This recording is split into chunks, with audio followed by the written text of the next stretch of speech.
திமுக மறுபடியும் ஆட்சியில இருக்கக்கூடாதுன்னு எடப்பாடி நினைப்பாரு. ஆமாவா இல்லையா? அவர் நினைக்கிறாரு. ஆ, அவர் நினைக்கிறாரு. ஆ. ஆனா அவரால வந்து அத நான் என்ன சொல்றேன், எடப்பாடிக்கு பிரையாரிட்டி எது? திமுகவை வீழ்த்தணுமா? இல்ல ஏடிஎம்கே தான் பக்கம் வச்சுக்கணுமா? இது இல்ல எது உங்க அது பிரையாரிட்டி? அவருக்கான அவரு தான் தலைமையிலான கட்சி தான் அது. இப்ப வரைக்குங்க. ஆ. இன்னும் தீர்ப்புலாம் வரலைங்க. எல்லாம் முடிஞ்சது, எல்லாம் இன்னும் முடிஞ்சது. வரல. இன்னும் தீர்ப்பு முடியல. ஆ, அது அந்த தீர்ப்ப கடைசி வரைக்கும் முடிக்க மாட்டாங்க. ஆ. அது அப்படியே தான் இருக்கும்.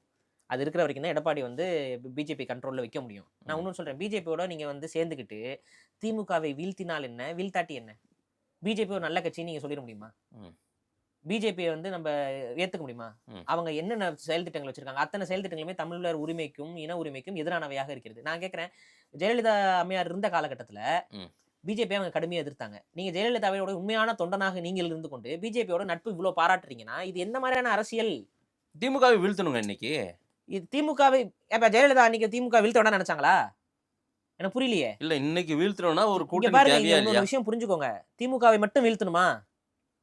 இதுதான் கேள்வி. ம், ஆமா. திமுகவையும் வீழ்த்தணும், பாஜகவையும் வீழ்த்தணும். ஆ, அப்பதான் தமிழர்களுக்கு நல்லது நடக்கும். ஆ.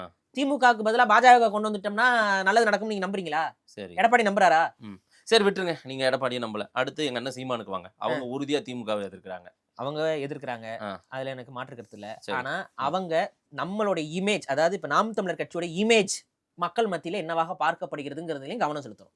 ஏன் என்ன இமேஜ்? ஏங்க, எதிர்ப்பு அப்படின்னா எதிர்ப்பு தாங்க.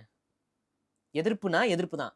ஒரு பக்கம் கருத்தியலுக்கு நான் எதிர்ப்பு, மற்றபடி கை குலுக்கல் அப்படின்னா அது வந்து பெரிய அதாவது நம்பிக்கைய உடைச்சு விட்டுரும்.